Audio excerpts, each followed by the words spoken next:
अज़ीज़ तलबा व तालिबात, अस्सलामु अलैकुम वरहमतुल्लाहि वबरकातुहू। मैं उम्मीद करती हूँ कि आप लोगों की जो यूनिट टेस्ट 5 थे, जिसमें हमारा उसी का पेपर था, इस मरतबा बहुत अच्छा गया होगा, क्योंकि हमारा सिलेबस भी कंप्लीट था और अल्हम्दुलिल्लाह हमने उसका रिवीज़न भी कर लिया था। हमने यूनिट टेस्ट से पहले हमारे 11वें चैप्टर का पहला हिस्सा देखा था और उस पहले हिस्से में हमने ग्राहक सुरक्षा यानी क्या,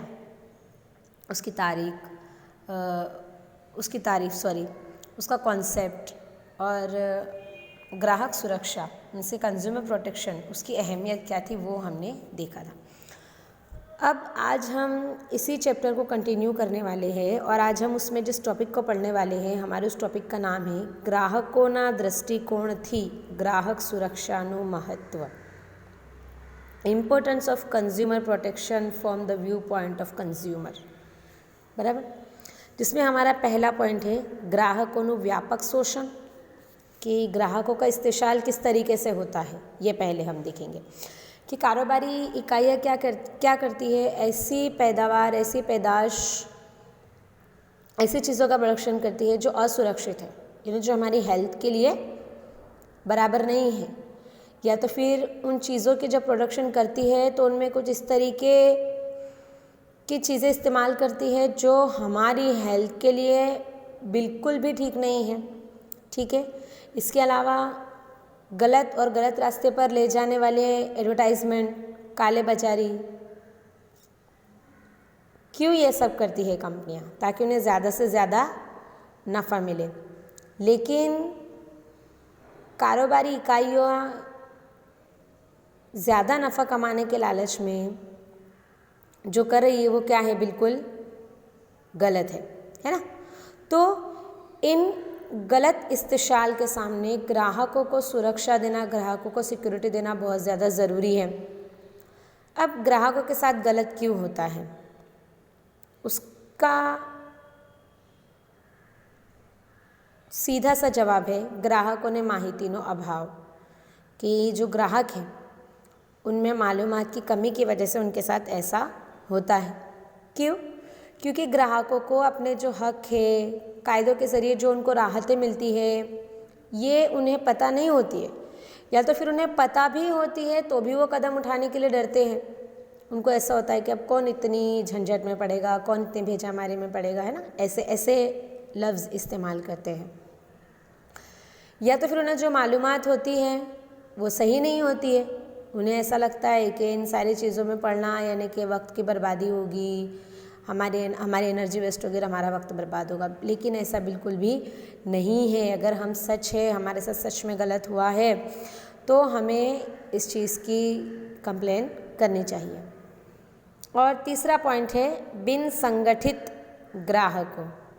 बराबर, हम एक अफराद के तौर पर अगर कमज़ोर साबित हो जाएंगे, बराबर, तो हमें जो सिक्योरिटी मिल रही है, जो प्रोवाइड कर रही है हमारी गवर्नमेंट, वो हम हासिल नहीं कर पाएंगे।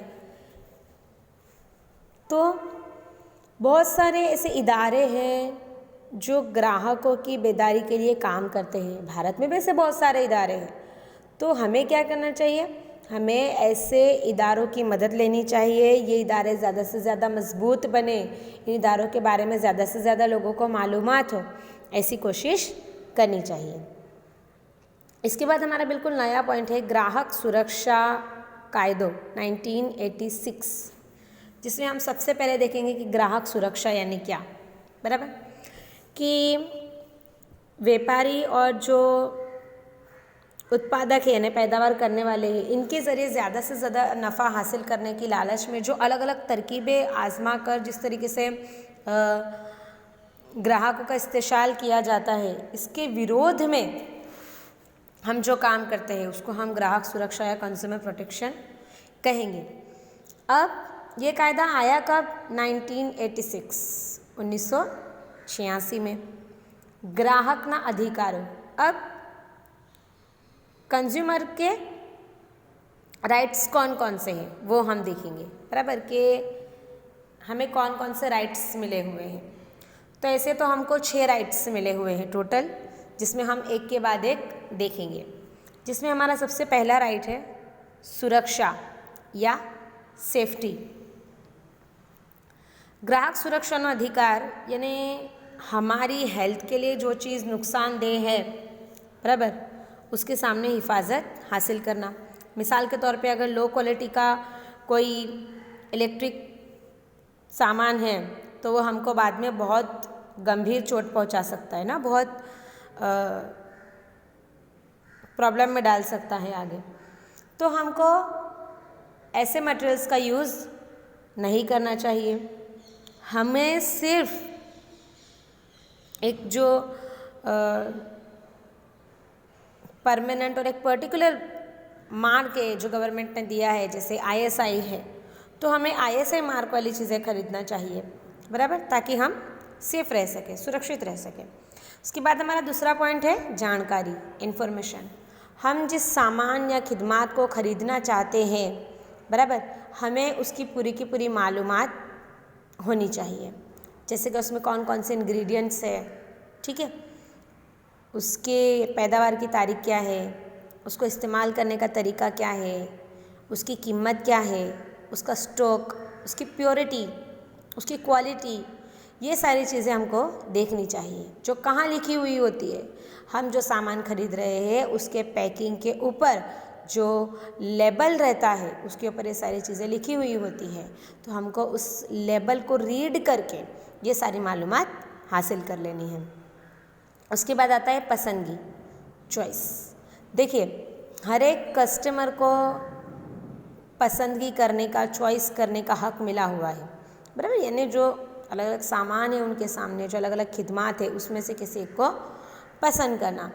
तो ग्राहक को जो चीज़ पसंद आ रही है ये मुनासिब कीमत पर, मुनासिब स्टॉक में, मुनासिब जगह पर, मुनासिब वक्त पर मिलनी चाहिए।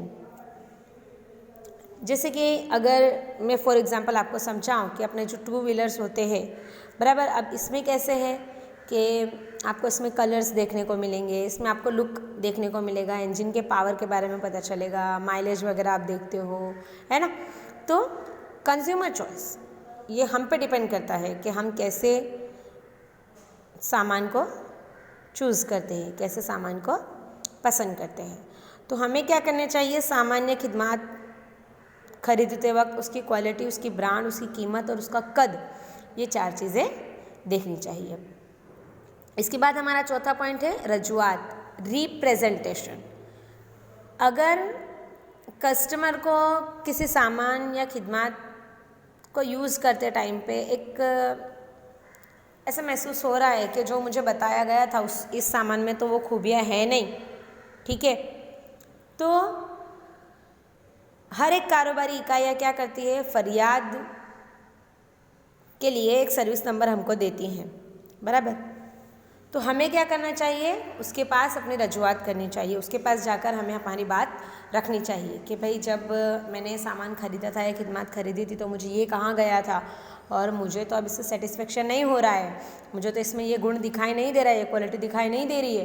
तो हमें इस चीज़ को प्रेजेंट करना होगा, हमें इस चीज़ को बताना होगा, हमारी क्या फरियाद है ये हमको पेश करनी होगी। उसके बाद हमारा 5वां पॉइंट है निवारण, रिड्रेसल।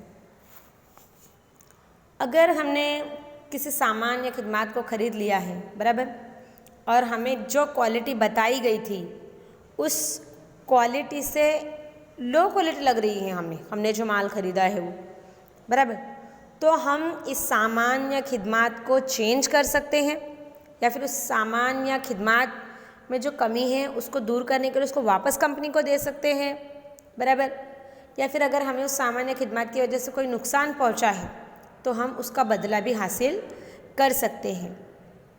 हमें बात बहुत अच्छे से समझ लेनी है कि हमने जो सामान या खिदमत खरीदी है, ठीक है, उसके विरुद्ध में उसके विरुद्ध में हमें फरियाद करने का पूरा राइट है और उस फरियाद का निवारण भी जल्द से जल्द हो, ये देखना भी हमारा राइट है।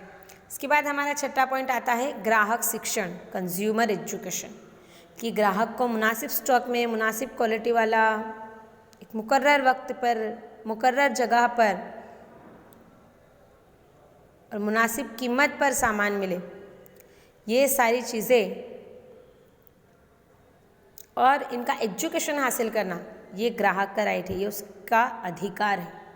बराबर कि पूरी ज़िंदगी हम कुछ ना कुछ खरीदते रहते हैं ना, तो हमको ये पूरी ज़िंदगी लाइफ टाइम ये एजुकेशन हासिल कर लेना है कि अब हम किसी चीज़ या सामान या खिदमत को खरीदेंगे तो हम क्या ध्यान रखेंगे। बराबर। इसके बाद संयुक्त राष्ट्र संघ ने ग्राहकों के जो अधिकार बताए उसको उन्होंने 2 पार्ट में डिवाइड कर दिया, प्राथमिक जरूरियातों बेसिक नीड्स और आरोग्यप्रद वातावरण हाइजीनिक एनवायरनमेंट। जिसमें हम अगर प्राथमिक ज़रूरियातों की बात करें कि भाई प्राथमिक ज़रूरियात यानी क्या, बेसिक नीड्स यानी क्या। बेसिक नीड्स यानी कि लोग जिस तरीके से ज़िंदगी जी रहे हैं, बराबर, और उनको अपनी ज़िंदगी जीने के लिए जिन खिदमत या जिन सामान की ज़रूरत पड़ती है वो खरीदने का या वो हासिल करने का उनको पूरा पूरा राइट है, पूरा पूरा अधिकार है। और दूसरा आरोग्यप्रद वातावरण हाइजीनिक एनवायरनमेंट, कि आरोग्यप्रद वातावरण यानी प्रदूषण सामे, बराबर, कि आलूदगी के सामने बिल्कुल हिफाजत से, और ये प्रोडक्ट किस तरीके से बनी होनी चाहिए, ये हवा पानी खाना, बराबर, जो भी चीज़ खरीद रहे हैं वो प्रदूषण मुक्त होनी चाहिए, यानी आलूदगी से भरी हुई नहीं होनी चाहिए, आलूदगी से बिल्कुल फ्री होनी चाहिए, पॉल्यूशन फ्री होनी चाहिए। क्योंकि हम सबको हाइजीनिक एनवायरनमेंट वाली चीज़ें खरीदने का पूरा पूरा राइट है, पूरा पूरा अधिकार है। तो आज हम इस टॉपिक को अभी फ़िलहाल यहीं पर रोकते हैं और इंशाल्लाह हम हमारे आने वाले सेशन में ग्राहकनी जवाबदारियों रिस्पॉन्सिबिलिटीज़ ऑफ अ कंज्यूमर ये देखेंगे इंशाल्लाह।